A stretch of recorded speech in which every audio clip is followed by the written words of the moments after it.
हरे कृष्णा। तो आगे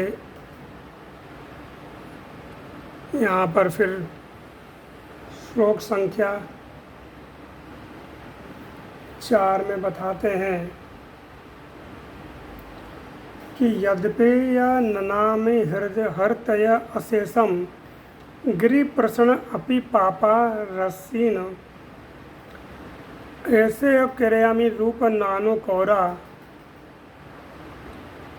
आयर्यारज्य दृष्ट श्रुतवाना मया कदापि। तो कहते हैं श्लोक संख्या 4 में कि उनके नाम के उच्चारण मात्र से मनुष्य के पापों का पहाड़ धुल जाता है। ऐसे आश्चर्यजनक अद्भुत चोर को मैंने कभी कहीं नहीं देखा या सुना है।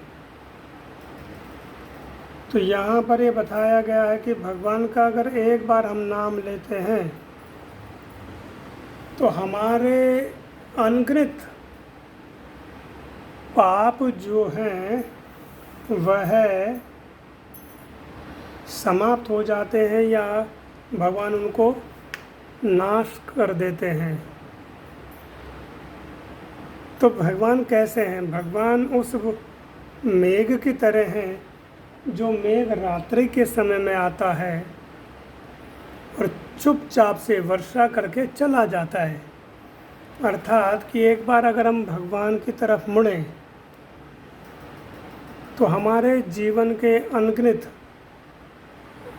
पाप भस्माभूत हो जाते हैं। जैसे कि हम लोग तिलक लगा के बाहर जाते हैं, या कई लोग हैं जो ये जानते हैं कि ये हरे कृष्णा वाले हैं। कुछ लोग इस्कॉन नाम नहीं बोल पाते तो वो कहते हैं हरे कृष्ण वाले हैं। जैसे उनके मुंह से एक बार हरे कृष्ण निकलता है, अनजाने में अकस्मात निकलता है उनके मुंह से हरे कृष्ण वाले हैं या हरे कृष्णा करते हैं हमसे, तो उन लोगों को पता भी नहीं होता कि उनके जीवन के अनगिनत पाप नष्ट हो गए। भगवान पता भी नहीं लगने देते, क्योंकि जो चोर है वो चोर है वो ये थोड़ी बताएगा किसी को कि मैं चोरी करने आ रहा हूँ। भाई अगर आप देखें, जो कोई व्यक्ति हमारे घर में चोरी करने आता है तो घर वालों को कोई सूचना थोड़ी देता है कि मैं आपके यहाँ चोरी करने आ रहा हूँ। वो छिप कर के आता है, चुपचाप आता है, सेंध लगाता है और आपके घर का जो स्वर्ण आभूषण है, धन है, अमूल्य वस्तु वह चुरा करके ले जाता है। उसी तरह से जब हम भगवान का नाम लेते हैं तो भगवान छिप करके आते हैं और हमारे इस भौतिक संसार में सेंध लगाते हैं और चुपचाप से आकर के हमारे अनगिनत जो पाप रूपी धन था उस धन को वह हरण कर लेते हैं या चुरा ले जाते हैं। तो बिल्व मंगल ठाकुर जी कह रहे हैं कि ऐसा चोर मैंने कहीं नहीं देखा। कैसा चोर? कि जो हमारे जन्म मृत्यु के चक्र को चुरा ले, बार बार जन्म लेना, बार बार मरना, जन्म मृत्यु जरा व्याधि, इन सब को वो चुरा लेते हैं। कैसे चुराते हैं? जब हम उनकी तरफ एक बार मुड़ जाते हैं। ये जो बार बार जन्म मृत्यु का चक्र है इसको वो रोक देते हैं या चुरा लेते हैं कि फिर हमें भौतिक संसार में नहीं आना पड़ता। हमें दुख, कष्ट, मानसिक संताप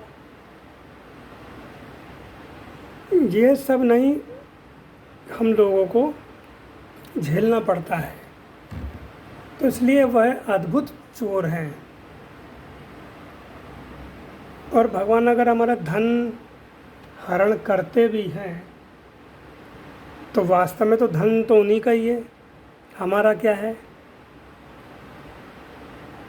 भाई हमारे इस भौतिक संसार में है क्या? कुछ भी नहीं। और हम कहते भगवान ने हमारा धन हरण कर लिया, हमारा सब कुछ छीन लिया। सब कुछ तो उन्हीं का था। ये जिस संसार में हमारे रिश्ते हैं, संबंध है, माता पिता, पति पत्नी, भाई बंधु, ये तो उनका ही दिया हुआ है। और उनकी वस्तु उन्होंने ले ली, तो फिर वो चोर कैसे हो गए?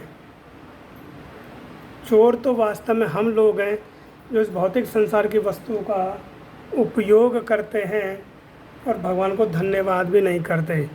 और जब हम भगवान को धन्यवाद नहीं करते तो भगवान फिर भौतिक संपदा, भौतिक वैभव चुरा लेते हैं, वो हर लेते हैं फिर हमारा भौतिक वैभव। जब हम भगवान को धन्यवाद नहीं करते कि हे प्रभु आपकी वस्तु है, आपने हमें कार्य के लिए दी है।